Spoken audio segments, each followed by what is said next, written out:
Hi hello ನಮಸ್ಕಾರ ಎಲ್ಲರಿಗೂ. ಅಭಿವ್ಯಕ್ತಿ ಕಥಾಲೋಕಕ್ಕೆ ಆತ್ಮೀಯವಾದ ಸ್ವಾಗತ. ಉಸಿರಾದೆ ನೀ ಜೀವಕ್ಕೆ 86ನೇ ಎಪಿಸೋಡನ್ನು ಇವಾಗ ಶುರು ಮಾಡೋಣ.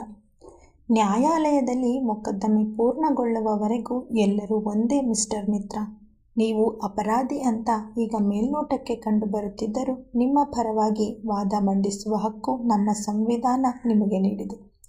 ನಿಮ್ಮ ಪರವಾಗಿ ಲಾಯರ್ ಈಗ ಇಲ್ಲ. ನಿಮಗೆ ಲಾಯರ್ ನೇಮಿಸಿಕೊಳ್ಳಲು ಕಾಲಾವಕಾಶ ಕಲ್ಪಿಸಿಕೊಡಬೇಕಾ, ಅಥವಾ ನ್ಯಾಯಾಲಯವೇ ನಿಮ್ಮ ಪರ ವಾದ ಮಂಡಿಸಲು ವಕೀಲರನ್ನು ನೇಮಿಸುವುದಾ? ಯಾಕೆಂದರೆ ನ್ಯಾಯಾಲಯ ನಿಮ್ಮ ವಾದವನ್ನು ಆಲಿಸಿದ ನಂತರವಷ್ಟೇ ಪ್ರತಿ ವಿರುದ್ಧ ವಾದಗಳ ತುಲನೆ ಮಾಡಿ ಸತ್ಯಾಸತ್ಯತೆಯನ್ನು ಪರಿಶೀಲಿಸಿ ಮುಂದಿನ ಆದೇಶ ಹೊರಡಿಸಲು ಸಾಧ್ಯ. ಹೇಳಿದರೆ ದೀರ್ಘ ಉಸಿರನ್ನು ಹೊರದಬ್ಬಿ, ಯಾವ ಲಾಯರ್ ಬೇಡ ಯುವರ್ ಆನರ್. ಸಿಂಹ ನನ್ನ ಗೆಳೆಯ. ಅವನು ಹೇಳಿದ ಮಾತುಗಳೆಲ್ಲ ಸತ್ಯ. ಆದರೆ ಅವನಿಗೂ ಗೊತ್ತಿಲ್ಲದ ಒಂದೆರಡು ಸತ್ಯಗಳಿವೆ. ಅದೇನೆಂದರೆ, ನಾನು ಹುಡುಗಿಯರನ್ನು ಅಷ್ಟು ಸುಲಭವಾಗಿ ಮಾರಾಟ ಮಾಡುತ್ತಿದ್ದದ್ದು ಹೇಗೆ ಅನ್ನೋ ವಿಷಯ ಪಾಪ ನನ್ನ ಗೆಳೆಯನಿಗೂ ಗೊತ್ತಿಲ್ಲ. ಅಷ್ಟೇ ಅಲ್ಲ, ನೀರಿನಲ್ಲಿರುವ ಕಣಗಳನ್ನು ಬೇರ್ಪಡಿಸಿ ಹೈಡ್ರೋಜನ್ ಬಾಂಬ್, ಇನ್ನು ಕರೆಕ್ಟಾಗಿ ಹೇಳಬೇಕು ಅಂದರೆ ಥರ್ಮೋನ್ಯೂಕ್ಲಿಯರ್ ಬಾಂಬ್ಗಳನ್ನು ಅತಿ ಕಡಿಮೆ ಖರ್ಚಿನಲ್ಲಿ ತಯಾರಿಸುವ ಘಟಕವನ್ನು ಹೇಗೆ ಸ್ಥಾಪಿಸುವುದು ಅನ್ನುವ ಕುರಿತು ಥೀಸಿಸ್ ಬರೆದಿದ್ದೆ ನಾನು. ಅದನ್ನು ಬೇರೆ ದೇಶಕ್ಕೆ ಕೋಟ್ಯಾಂತರ ರೂಪಾಯಿಗೆ ಮಾರಾಟ ಮಾಡಿರುವ ವಿಷಯದ ಬಗ್ಗೆಯೂ ಪಾಪ ನನ್ನ ಸ್ನೇಹಿತನಿಗೆ ಗೊತ್ತಿಲ್ಲ. ಇಟ್ಸ್ ಓಕೆ, ಇವನು ಒಂಥರ ಕೂಪ ಮಂಡೂಕ. ಆದರೆ ಈಗ ವಿಷಯ ಏನಪ್ಪ ಅಂದರೆ, ನಾನು ಇಷ್ಟೆಲ್ಲ ಕೆಲಸ ಮಾಡುವಾಗ ನನಗೊಬ್ಬ ದೊಡ್ಡ ಮನುಷ್ಯ ರೈಟ್ ಹ್ಯಾಂಡ್ ಆಗಿದ್ದ. ಅವನ ಬಗ್ಗೆ ನಾನು ನ್ಯಾಯಾಲಯಕ್ಕೆ ಹೇಳಬೇಕು ಅಂದರೆ ನನಗೆ ಮೊದಲು ಪ್ರೊಟೆಕ್ಷನ್ ಬೇಕು ಹೇಳಿ ತನ್ನ ಗಡ್ಡ ಸವರಿಕೊಂಡ. ಚಂದ್ರಕಾಂತ್ ಮಿತ್ರನ ಮಾತುಗಳನ್ನು ಕೇಳಿ ಓಜಸ್ ಆರುಷಿ ಮುಖ ನೋಡಿಕೊಂಡ್ರು. ಇವನೇನೋ ಬೇರೆ ದೊಡ್ಡದಾಗಿ ಪ್ಲಾನ್ ಮಾಡಿಕೊಂಡಿದ್ದಾನೆ ಅನ್ನೋ ಆತಂಕ ಮೂಡಿತ್ತು. ಸಿಂಹನ ಕಡೆ ಓಜಸ್ ಪ್ರಶ್ನಾರ್ಥಕವಾಗಿ ನೋಡಲು ಅವನು ತನಗೇನೂ ಅರ್ಥವಾಗುತ್ತಿಲ್ಲ ಅಂತ ಸಣ್ಣದಾಗಿ ತಲೆ ಆಡಿಸಿದ್ದ. ಮಿತ್ರನ ಕೋರಿಕೆ ಬಗ್ಗೆ ನ್ಯಾಯಾಧೀಶರು ಏನಾದರೂ ಹೇಳುವ ಮೊದಲೇ ಈ ವ್ಯಕ್ತಿಯ ಕೋರಿಕೆಯನ್ನು ಒಪ್ಪುವ ಅಗತ್ಯವಿಲ್ಲ ಯುವರ್ ಆನರ್ ಹೇಳಿ ಕೋರ್ಟ್ ಹಾಲ್ ಒಳಗೆ ಬಂದ ಶ್ರವಣ್ ಕುಮಾರ್ ಅವರು ಕೈಕೋಳ ತೊಡಿಸಿದ್ದ ಒಬ್ಬ ವ್ಯಕ್ತಿಯನ್ನು ಧರಧರನೆ ಎಳೆದುಕೊಂಡು ಬಂದರು. ಆ ವ್ಯಕ್ತಿಯನ್ನು ಕಂಡೊಡನೆ ಕೋರ್ಟ್ ಹಾಲ್ನಲ್ಲಿ ಗುಸುಗುಸು ಸದ್ದು ಶುರುವಾಯಿತು. ಸೈಲೆನ್ಸ್ ಎಂದು ಅಲ್ಲಿದ್ದ ಜನರ ಬಾಯಿಗೆ ಬೀಗ ಹಾಕಿದ ನ್ಯಾಯಾಧೀಶರು ಆ ವ್ಯಕ್ತಿಯನ್ನು ಕಟಕಟೆಯಲ್ಲಿ ತಂದು ನಿಲ್ಲಿಸುವಂತೆ ಆದೇಶಿಸಿದರು. ಹೇಳಿ ಮಿಸ್ಟರ್ ಶ್ರವಣ್ ಕುಮಾರ್, ಅವರು ನಿಮ್ಮನ್ನು ಯಾವ ಕಾರಣಕ್ಕೆ ಅರೆಸ್ಟ್ ಮಾಡಿದ್ದಾರೆ ಹೇಳಿದರೆ ಹಲ್ಲು ಕಟಕಟಾಯಿಸಿ ಶ್ರವಣ್ ಕಡೆಗೊಮ್ಮೆ ನೋಡಿದ ಮಾಜಿ ಮಂತ್ರಿಗಳ ಕಣ್ಣುಗಳು ಬೆಂಕಿ ಉಗುಳುತ್ತಿದ್ದವು. ಜಡ್ಜ್ ಸಾಹೇಬ್ರೆ, ನನ್ನೆದುರಿಗೆ ಇರುವ ವ್ಯಕ್ತಿ ಚಂದ್ರಕಾಂತ್ ಸುಮಾರು 5 ವರ್ಷಗಳ ಹಿಂದೆ ನನ್ನ ಹತ್ರ ಸಹಾಯ ಕೇಳಿಕೊಂಡು ಬಂದಿದ್ದ. ಅದೇನೋ ದೊಡ್ಡ ಮಟ್ಟದ ಸಿಡಿಗುಂಡು ತಯಾರಿಸುವ ವಿಧಾನದ ಬಗ್ಗೆ ಥೀಸಿಸ್ ಬರೆದಿದ್ದೀನಿ, ಇದನ್ನು ಕಾರ್ಯರೂಪಕ್ಕೆ ತಂದರೆ ಸರ್ಕಾರಕ್ಕೆ ಅನುಕೂಲ ಆಗತ್ತೆ ಅಂತ ಹೇಳ್ದ. ಆಗ ನಮ್ಮ ಸರ್ಕಾರ ಅಧಿಕಾರದಲ್ಲಿತ್ತು. ನನಗೂ ಮಾಡೋಕ್ಕೆ ಕೈತುಂಬ ಕೆಲಸ. ಹಾಗಾಗಿ ನನ್ನ PA ಹತ್ರ ನಿನ್ನ ಕೋರಿಕೆಯನ್ನು ಪೇಪರ್ನಲ್ಲಿ ಬರೆದುಕೊಟ್ಟು ಹೋಗು ಅಂತ ಹೇಳಿದ್ದೆ. ಅಷ್ಟೇ ಸಾಹೇಬ್ರೆ. ಆಮೇಲೆ ಮತ್ತೆ ಇವನ ಭೇಟಿ ಆಗಿಲ್ಲ. ಆದರೆ ಈ ದುಷ್ಟ ತಾನು ಬರೆದಿರುವ ಥೀಸಿಸ್ನ ಬೇರೆ ದೇಶಕ್ಕೆ ಮಾರಾಟ ಮಾಡಿ ದೇಶದ್ರೋಹದ ಕೆಲಸ ಮಾಡಿದ್ದಾನೆ ಅನ್ನೋದು ನನಗೆ ಈಗಷ್ಟೇ ತಿಳಿದು ಬಂತು. ಆದರೆ ಈ ಹಿಂದೆ ನಾವಿಬ್ಬರೂ ಮುಖತಃ ಭೇಟಿಯಾಗಿದ್ವಿ ಅನ್ನೋ ಕಾರಣಕ್ಕೆ ಈ DYSP ಸಾಹೇಬರು ನನ್ನ ಮೇಲೆ ಅನುಮಾನಪಟ್ಟು ಅರೆಸ್ಟ್ ಮಾಡಿದ್ದಾರೆ. ಪ್ರತ್ಯಕ್ಷವಾಗಿ ಕಂಡರೂ ಪ್ರಮಾಣಿಸಿ ನೋಡು ಅಂತಾರೆ. ಹಾಗಾಗಿ ಈ ಪೊಲೀಸ್ನವರು ನನ್ನ ಮೇಲೆ ಹಾಕಿರುವ ದೂರನ್ನು ಪರಿಗಣಿಸಬಾರ್ದು ಎಂದು ಕಳಕಳಿಯಿಂದ ಕೇಳ್ಕೊಳ್ತಾ ಇದ್ದೇನೆ ಕೈ ಮುಗಿದು ಹೇಳಿದರು. ಇಷ್ಟು ದಿನ ಇದು ಸಣ್ಣ ಮಟ್ಟದ ಕೇಸ್ ಆಗಿದ್ದು ಈಗ ಪೊಲಿಟಿಕಲ್ ವ್ಯಕ್ತಿಯ ಹೆಸರು ಕೇಳಿ ಬಂದ ಕಾರಣ ಈ ಕೇಸ್ನ ಸೂಕ್ಷ್ಮವಾಗಿ ಹ್ಯಾಂಡಲ್ ಮಾಡಬೇಕೆಂದು ಮೊದಲಿಗೆ ಸತ್ಯಾಸತ್ಯತೆ ತಿಳಿದುಕೊಳ್ಳುವ ನಿಟ್ಟಿನಲ್ಲಿ ಕೇಸ್ನ ಮುಂದಿನ ತಾರೀಕಿಗೆ ಮುಂದೂಡಿಸಿ ಮಾಜಿ ಮಂತ್ರಿಯನ್ನು ನ್ಯಾಯಾಂಗ ಬಂಧನದಲ್ಲಿ ಇರಿಸುವಂತೆ ಪೊಲೀಸರಿಗೆ ಆದೇಶ ನೀಡಿದರು. ಸಾಕಷ್ಟು ಭದ್ರತೆಗಳ ನಡುವೆ ಸಿಂಹ, ಮಿತ್ರ ಹಾಗೆ ಮಂತ್ರಿಗಳನ್ನು ಹೊತ್ತಿದ್ದ ಪೊಲೀಸ್ ವ್ಯಾನ್ ಸೆಂಟ್ರಲ್ ಜೈಲ್ ಕಡೆಯ ದಾರಿ ಹಿಡಿದಿದ್ರೆ ಮಿತ್ರ ನಗುತ್ತಾ ತನ್ನ ಎದುರಿಗೆ ಕುಳಿತಿದ್ದ ಸಿಂಹನ ನೋಡಿ, ನೀನು ಚಾಪೆ ಕೆಳಗೆ ತೂರಿದ್ರೆ ನಾನು ರಂಗೋಲಿ ಕೆಳಗೆ ತೋರುವ ಜಾಯಮಾನದವನು ಅನ್ನೋದು ನಿನಗೆ ಗೊತ್ತಿಲ್ವ ಸಿಂಹ? ಇಷ್ಟು ವರ್ಷ ನನ್ನ ಜೊತೆಗಿದ್ದು ಈಗ ನನ್ನ ವಿರುದ್ಧ ಹೋಗಿ ತಪ್ಪು ಮಾಡಿಬಿಟ್ಟೆ ಕಣು.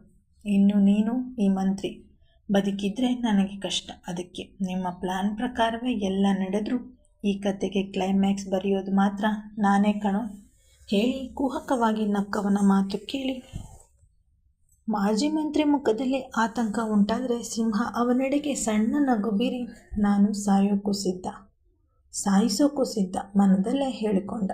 ಮೂವರನ್ನು ಹೊತ್ತಿದ್ದ ಪೊಲೀಸ್ ಜೀಪ್ ಸೆಂಟ್ರಲ್ ಜೈಲ್ ದಾರಿ ಹಿಡಿದಿತ್ತು. ದಾರಿ ಮಧ್ಯದಲ್ಲಿ ಸಡನ್ ಆಗಿ ವ್ಯಾನ್ ನಿಂತ ರೀತಿಗೆ ನಕ್ಕ ಮಿತ್ರ, ಓಹ್ ನಿನ್ನ ಬಲ್ಲಗೈ ಬಂಟ ಸೀನಪ್ಪ ನಮ್ಮನ್ನು ಸೇವ್ ಮಾಡೋಕ್ಕೆ ಈ ವ್ಯಾನ್ಗೆ ಅಡ್ಡ ಹಾಕದ್ನಾ? ಈಗ ನಮ್ಮನ್ನು ಇಲ್ಲಿಂದ ಕರೆದುಕೊಂಡು ಹೋಗಿ ಸೇಫ್ ಜಾಗದಲ್ಲಿ ಇರಿಸುತ್ತಾನ?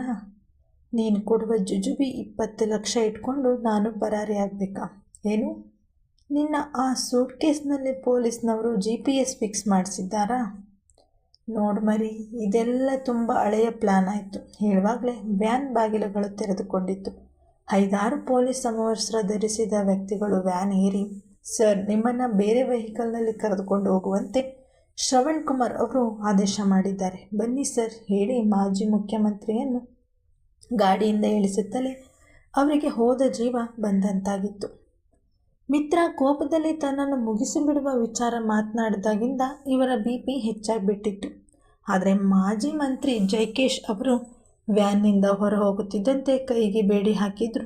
ಕೋಪದಲ್ಲಿ ಎದ್ದು ನಿಂತು ಸಿಂಹನ ಎದೆಗೆ ಜೋರಾಗಿ ಒದ್ದ ಮಿತ್ರ. ಇದು ನಿನ್ನ ಪ್ಲಾನಾ? ಅದು ಹೇಗೋ ನಾನು ಆ ಮಂತ್ರಿನ ಬಿಡುವ ಪ್ಲಾನ್ ಮಾಡಿದ ತಕ್ಷಣ ಅವನನ್ನು ಹೀಗೆ ಪೊಲೀಸ್ನವರು ಬಂದು ಬಚಾವ್ ಮಾಡಿಬಿಟ್ರು ಅಬ್ಬರಿಸಿದ್ರೆ ಅಲ್ಲೇ ಇದ್ದ PC ಚಂದ್ರಕಾಂತ್ನನ್ನು ಹೇಳಿದು ಕೂರಿಸಿ ಸುಮ್ಮನೆ ಕೂತ್ರೆ ಸರಿ, ಇಲ್ಲಾಂದರೆ ಸಾಹೇಬ್ರಿಗೆ ಸರಿಯಾಗಿ ಬುದ್ಧಿ ಕಲಿಸ್ಬೇಕಾಗತ್ತೆ ಹೇಳ್ದ.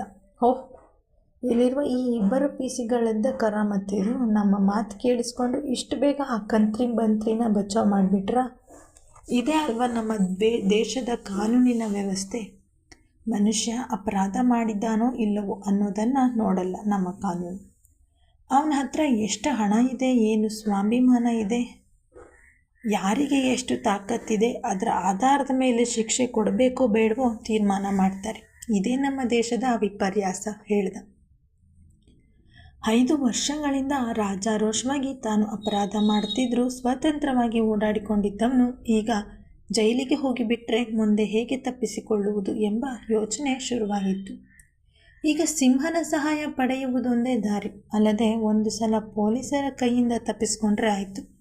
ಇಲ್ಲಿಂದ ನೇರ ತನ್ನ ಮನೆಗೆ ಹೋಗಿ ಅಲ್ಲಿ ತನ್ನ ಮನೆಯಲ್ಲಿ ತನ್ನ ಜನ್ಮಕ್ಕೆ ಕಾರಣರಾದ ವ್ಯಕ್ತಿಯ ಪಟದ ಹಿಂದೆ ಬಚ್ಚಿಟ್ಟಿರುವ ಗರಿ ನೋಟುಗಳನ್ನು ತೆಗೆದುಕೊಂಡು ನಂತರ ಯಾರ ಕಣ್ಣಿಗೂ ಕಾಣದಂತೆ ಹೇಗಾದರೂ ಸರಿ ಈ ದೇಶದಿಂದಲೇ ಪರಾರಿ ಆದರೆ ಆಯಿತು ಅಂತ ಯೋಚಿಸಿ, ನೋಡು ಸಿಂಹ, ಚಿಕ್ಕ ವಯಸ್ಸಿನಿಂದ ನನ್ನ ಜೊತೆಗೆ ಇದ್ದವನು ನೀನು. ಅದಕ್ಕೆ ನೀನೀಗ ನನ್ನ ವಿಷಯದಲ್ಲಿ ಮಾಡಿರುವ ತಪ್ಪನ್ನು ಕ್ಷಮಿಸಿ ಒಂದು ಕೊನೆ ಅವಕಾಶ ಕೊಡ್ತಿದ್ದೀನಿ.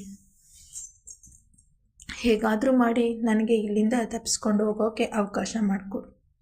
ಮುಂದೆ ನಿನಗೆ ಏನೇ ಸಹಾಯ ಬೇಕಿದ್ರೂ ಮಾಡ್ತೀನಿ ಹೇಳಿದ್ರೆ ನಸುನಕ್ಕು ಸಿಂಹ, ನಾನು ಮಾತ್ರ ನಿನಗೆ ಮೋಸ ಮಾಡಿದ್ದು ಅಂತ ಕೋಪ ಮಾಡ್ಕೊಂಡ್ಯಲ್ಲ, ನೀನೇನು ನನಗೆ ಸುಳ್ಳು ಹೇಳಿ ಮೋಸ ಮಾಡೇ ಇಲ್ವಾ? ಅದು ಯಾವುದೋ ಸಿಡಿಗುಂಡು ಆವಿಷ್ಕಾರ ಮಾಡಿ ಕೋಟಿ ಹಣ ಸಂಪಾದನೆ ಮಾಡಿ ನನ್ನ ಖಾತೆಗೆ ಇಲ್ಲಿವರೆಗೂ ಎಷ್ಟು ಮಹಾ ಹಣ ಹಾಕಿದ್ದೀಯಾ ಹೇಳು ಕೇಳಿದರೆ ಹಲ್ಲುಗಿಂಜಿದ ಮಿತ್ರ, ಅದು ಸಾರಿ ಕಣೋ ಸಿಂಹ, ಅಷ್ಟೊಂದು ಹಣ ಜೀವನದಲ್ಲಿ ಮೊದಲ ಸಲ ನೋಡಿದ್ದಲ್ವಾ, ಅದಕ್ಕೆ ಸ್ವಲ್ಪ ದುರಾಸೆ ಬಂದುಬಿಡ್ತು. ಹೀಗೇನು ಆ ಮಂತ್ರಿ ನನಗೆ ಲಿಬಿಯಾ ದೇಶದ ವ್ಯಕ್ತಿಯಿಂದ 1.5 ಕೋಟಿ ಹಣ ಕೊಡಿಸಿದ್ರಲ್ಲಿ ಅರ್ಧ ನಿನಗೆ ಕೊಡ್ತೀನಿ ಅಂದರೆ ನನಗೀಗ ತಪ್ಪಿಸಿಕೊಳ್ಳೋಕೆ ಹೆಲ್ಪ್ ಮಾಡ್ತೀಯಾ ಕೇಳಿದ್ರೆ ಸರಿ ಅಂತ ಒಪ್ಪಿಕೊಂಡ ಕ್ಷಣ ಏನೋ ಅನುಮಾನ ಬಂದು ಸಿಂಹನ ಪ್ಯಾಕೆಟ್ ತಲೆ ಕೈಕಾಲು ತೊಡವಿ ನೋಡಿ, ಆ ನನ್ನ ಮಗ ಬುದ್ಧಿವಂತ ಪೊಲೀಸ್ ಏನಾದರೂ ನಿನ್ನ ಹತ್ರ ಮೈಕ್ರೋಫೋನ್ ಫಿಕ್ಸ್ ಮಾಡಿ ನಾವು ಮಾತಾಡೋದೆಲ್ಲ ಕೇಳಿಸ್ಕೊಳ್ತಾ ಇದ್ದಾನಾ ಅಂತ ಅನುಮಾನ ಬಂದು ಚೆಕ್ ಮಾಡಿದೆ. ಯಾಕೆಂದರೆ ಆ ಮಿನಿಸ್ಟರ್ನ ಮುಗಿಸ್ಬೇಕು ಅಂತ ನಾನು ಹೇಳಿದ ತಕ್ಷಣ ಪೊಲೀಸ್ನವರು ಬಂದು ಅವನನ್ನು ಇಲ್ಲಿಂದ ನೀಟಾಗಿ ಕರೆದುಕೊಂಡು ಹೋಗ್ಬಿಟ್ರಲ್ಲ, ಅದಕ್ಕೆ ಅನುಮಾನ ಬಂತು ಹೇಳಿ.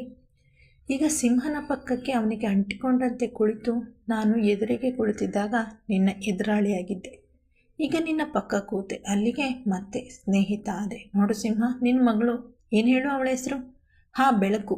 ಅವಳ ಆಣೆಗೂ ನೀನು ನನಗೆ ಈಗ ಮೋಸ ಮಾಡುವ ಆಗಿಲ್ಲ ಆಯಿತಾ ಹೇಳಿದ್ರೆ ದೀರ್ಘವಾಗಿ ನೀವು ಉಸಿರು ಬಿಟ್ಟು, ಆಯಿತು ನನ್ನ ಮಗಳಿಗಾಗಿ ನಾನು ಏನು ಮಾಡೋಕ್ಕೂ ರೆಡಿ ಹೇಳಿದ ಸಿಂಹ ಕಿಟಕಿ ಹೊರಗೆ ಕಣ್ಣಾಡಿಸಿ, ಮುಂದೆ ಒಂದು ಸರ್ಕಲ್ ಬರುತ್ತೆ, ಆ ತಿರುವಿನಲ್ಲಿ ವ್ಯಾನ್ ಸ್ವಲ್ಪ ಸ್ಲೋ ಆಗುತ್ತೆ.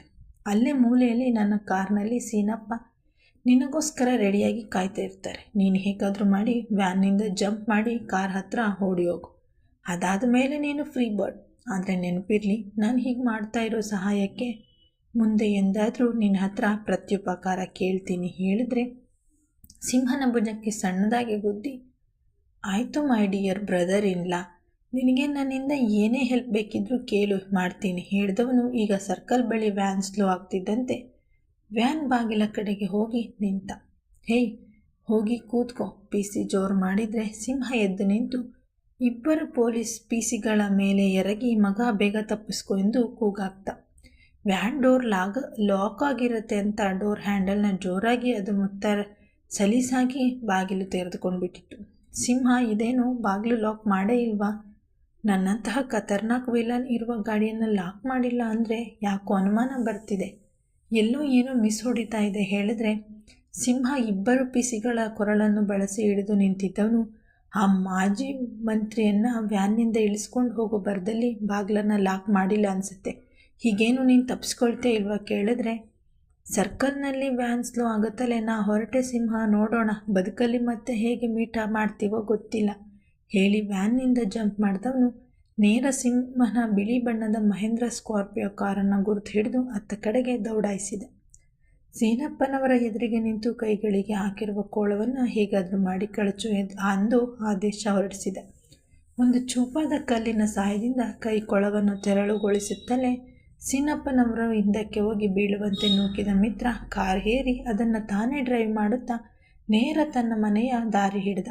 ಮನೆ ತಲುಪ್ತಿದ್ದಂತೆ ಕೆಳಗಿನ ಮನೆಯ ಬಾಗಿಲು ತೆರೆಯುವುದನ್ನು ಕಂಡು ಒಳಹೋದವನು ತನ್ನ ಅಣ್ಣ ಅತ್ತಿಗೆ ಕಾಣದೇ ಇದ್ದುದಕ್ಕೆ ಪೊಲೀಸ್ನವರೇನಾದರೂ ಇಲ್ಲಿಗೂ ಬಂದು ಬಿಟ್ರಾ ಅನ್ನೋ ಅನುಮಾನ ಮೂಡಿ ಅದೇ ವಿಷಯದ ಬಗ್ಗೆ ಯೋಚಿಸುತ್ತಾ ನಿಂತಿದ್ದವನು ಈಗ ಮನೆಯೊಳಗೆ ಪೆದ್ದಾಗಿ ತಲೆ ಕೆರೆದುಕೊಳ್ಳುತ್ತಾ ಬಂದ ತನ್ನ ಅಣ್ಣನ ಕಂಡು ಸಮಾಧಾನದ ಉಸಿರು ಬಿಟ್ಟು, ಬಾಗ್ಲನ್ನು ಹೀಗೆ ತೆಗೆದು ಎಲ್ಲೋಗಿದ್ಯೋ ಅಣ್ಣ ಕೇಳುತ್ತಾ ಡೈನಿಂಗ್ ಟೇಬಲ್ ಮೇಲಿದ್ದ ಸೇಬನ್ನು ಕೈಗೆ ತೆಗೆದುಕೊಂಡು ತಿನ್ನಲು ಶುರು ಮಾಡಿದ. ನನ್ನ ಹೆಂಡತಿ ಸೀರೆ ತೊಗೋಬೇಕು, ಮಾರ್ಕೆಟ್ಗೆ ಹೋಗಬೇಕು ಅಂದ್ಲು, ಅದಕ್ಕೆ ಆಟೋ ಹತ್ಸಕ್ಕೆ ಹೋಗಿದ್ದೆ. ನೀನು ಯಾವಾಗ ಬಂದೆ? ನೀನು ಪೊಲೀಸ್ ಸ್ಟೇಷನ್ನಲ್ಲೇ ಇದ್ದೆ ತಾನೇ, ಟಿ ವಿನಲ್ಲೆಲ್ಲ ನಿನ್ನ ಬಗ್ಗೆನೇ ಸುದ್ದಿ ಬರ್ತಿತ್ತು ಕೇಳಿದ್ರೆ ಅಣ್ಣನ ಮಾತಿಗೆ ಕಣ್ಣು ತೇನಿಸಿ, ನನ್ನ ಮಗನೇ, ನಿನಗೆ ನಾನು ಏನಾದರೂ ಹೇಳಿದ್ರೂ ಅದು ಅರ್ಥ ಆಗಲ್ಲ ನೋಡು, ಜಾಸ್ತಿ ತಲೆ ತಿನ್ನಬೇಡ, ಮೇಲ್ಗಡೆ ನನ್ನ ಮನೆ ಕೀ ಕೊಡು, ನಾನು ಮೊದಲು ಫ್ರೆಶ್ ಆಗಬೇಕು ಹೇಳಿದ್ರೆ ಮೊದಲಿನಿಂದಲೂ ತಮ್ಮನ ಒರಟು ಮಾತುಗಳ ಅಭ್ಯಾಸ ಆಗಿರುವ ಅಣ್ಣನಿಗೆ ಬೇಸರ ಆಗದೇ ಇದ್ದರೂ ರೂಮ್ನಲ್ಲಿ ಹಾಸಿಗೆ ಹಿಡಿದಿರುವ ತಾಯಿಗೆ ಕೋಪ ಬಂದುಬಿಟ್ಟಿತ್ತು. ಅಸ್ಪಷ್ಟ ಮಾತುಗಳಲ್ಲೇ ಕಿರುಮಗನನ್ನು ಬೈಯೋಕ್ಕೆ ಶುರು ಮಾಡಿದ್ರೆ ಕೀ ಇದ್ದ ಚೈನನ್ನು ಕೈ ಬೆರಳಲ್ಲಿ ಹಿಡಿದು ಅದನ್ನು ತಿರುಗಿಸುತ್ತಾ, ಏನೇ ಮುದುಕಿ ನಿನ್ನ ಗೋಳು ಕೇಳುತ್ತಾ ರೂಮ್ಗೆ ಹೋದವನು ಹಾಸಿಗೆ ಹಿಡಿದು ತುಂಬಾ ವೀಕ್ ಆಗಿರುವ ತನ್ನ ತಾಯಿಯ ಅವಸ್ಥೆ ನೋಡಿಯೂ ಅವರ ಮೇಲೆ ಸ್ವಲ್ಪವೂ ಕರುಣೆ ಮೂಡದೇ ಇದ್ದ. ಈ ವ್ಯಕ್ತಿಯ ಹೃದಯ ಬಹುಶಃ ಕಲ್ಲಿನಲ್ಲೇನೋ ಮಾಡಿರಬೇಕೇನೋ ಆ ಬ್ರಹ್ಮ. ಅಲ್ಲ ಕಣೆ ಮುದುಕಿ, ನಾನು ಹಾಸಿಗೆ ಹಿಡಿಯುವಂತೆ ನಾನು ಮುದ್ದು ಕೊಟ್ಟಾಗ ಆ ಅವಸ್ಥೆಯಲ್ಲಿ ನೀನು ಹೆಚ್ಚು ದಿನ ಬದುಕಲ್ಲ, ಬೇಗನೆ ಮೇಲೆ ಟಿಕೆಟ್ ತಗೊಂಡು ಬಿಡ್ತೀಯಾ ಅಂದ್ಕೊಂಡಿದ್ದೆ. ಆದರೆ 3 ವರ್ಷ ಆಗ್ತಾ ಬಂದರೂ ಇನ್ನೂ ಉಸಿರಾಡ್ತಾ ಇದೆಯಲ್ಲ ಅಂದರೆ ಗ್ರೇಟ್ ಬಿಡು ನೀನು. ಆದರೂ ನಿನ್ನ ಮಗನಾಗಿ ನಿನ್ನನ್ನು ಈ ಅವಸ್ಥೆಯಲ್ಲಿ ನೋಡೋಕ್ಕಾಗ್ತಿಲ್ಲ. ಅದಕ್ಕೆ ಇಲ್ಲಿಂದ ಹೋಗೋ ಮೊದಲು ನಿನಗೆ ಮುಕ್ತಿ ಕೊಡ್ತೀನಿ ಹೇಳಿ ತನ್ನ ತಾಯಿಯ ಕೆನ್ನೆ ಸವರಿದ. ವಿಜಿಲಾಗುತ್ತಾ ತಾನು ಪೊಲೀಸರ ಕೈಯಿಂದ ತಪ್ಪಿಸಿಕೊಂಡು ಬಂದಿರುವ ಕೈದಿ ಅನ್ನುವ ಸಣ್ಣ ಭಯವೂ ಇಲ್ಲದೆ ಆರಾಮಾಗಿ ಮೆಟ್ಟಿಲು ಏರಿ ತನ್ನ ಮನೆಯ ಬಾಗಿಲನ್ನು ತೆರೆಯುತ್ತಲೇ ಗೋಡೆಯ ಮೇಲೆ ತೂಗು ಹಾಕಿರುವ ತಾನೇ ಬಿಡಿಸಿರುವ ಚಿತ್ರಪಟಗಳನ್ನು ನೋಡಿ, ಸುಧಾ, ನನ್ನ ಮೊದಲ ಚಿನ್ನದ ಮೊಟ್ಟೆ ಇಟ್ಟ ಕೋಳಿ ಪೇಂಟಿಂಗ್ ಮೇಲೆ ಕೈ ಆಡಿಸಿ ಹೇಳಿದ. ಹಾಗೆಯೇ ಮಂಡಿಗೆ ಹಣೆ ಒತ್ತಿಕೊಂಡು ಅಳುವ ಹೆಣ್ಣಿನ ಪಟದ ಮೇಲೆ ಕೈ ಆಡಿಸಿ, ಏನೇ ಹೇಳು, ನೀನು ಮಾತ್ರ ಯಾವಾಗಲೂ ಒಂಥರ ಸ್ಪೆಷಲ್. ಅದೆಷ್ಟು ಮುಟ್ಟಿದ್ರೂ ಮತ್ತೆ ಮತ್ತೆ ಮುಟ್ಟುವ ಆಸೆ, ಎಷ್ಟು ಮುದ್ದು ಮಾಡಿದ್ರೂ ಮತ್ತೆ ಮತ್ತೆ ಮುದ್ದು ಮಾಡುವ ಆಸೆ. ನೀನು ಒಂಥರ ಈ ಹಣದ ದಾಹದ ಹಾಗೆ ಆರುಷಿ, ಎಷ್ಟೇ ಅನುಭವಿಸಿದ್ರೂ ಮತ್ತಷ್ಟು ಅನುಭವಿಸುವ ಆಸೆ. ಹೇಗಾದರೂ ಸರಿ, ನಿನ್ನನ್ನು ಒಂದೇ ಒಂದು ಸಲ ಕಣ್ಣೆದುರಿಗೆ ನೋಡುವ ಆಸೆ ಹೇಳಿಕೊಳ್ಳುತ್ತಾ ನಿಂತಿದ್ದವನು ಮನೆ ಬಾಗಿಲು ತೆರೆದ ಸದ್ದಿಗೆ ಯಾರೋ ಬಂದಿದ್ದು ತಿರುಗಿ ನೋಡಿದರೆ ತಿಳಿ ಗುಲಾಬಿ ಬಣ್ಣದ ಸ್ಯಾಟಿನ್ ಸಿಲ್ಕ್ ಸೀರೆಯುಟ್ಟು ತನ್ನ ಎದುರಿಗೆ ಕೈಕಟ್ಟಿ ನಿಂತಿರುವ ಆರುಷಿ. ಒಂದೇ ಒಂದು ಸಲ ನನ್ನನ್ನು ನೋಡಬೇಕು ಅಂತ ಆಸೆ ಪಟ್ಟಿಯಲ್ಲ, ಬಂದಿದ್ದೀನಿ ನೋಡು, ನೀನು ಎದುರಿಗೆ ನಿಂತಿದ್ದೀನಿ, ಹೇಳು, ನನ್ನಿಂದ ಏನಾಗಬೇಕಿತ್ತು ಕೇಳಿದರೆ ಹುಬ್ಬು ಬೆಸೆದು ಇವಳು ಇಲ್ಲಿಗೆ ಹೇಗೆ ಬಂದ್ಲು ಅಂತ ಅವಳನ್ನೇ ದಿಟ್ಟಿಸಿ ನೋಡುತ್ತಾ ನಿಂತ. ಕತೆ ಮುಂದಿನ ಭಾಗದಲ್ಲಿ ಮುಂದುವರಿಯುತ್ತದೆ. ಧನ್ಯವಾದಗಳು.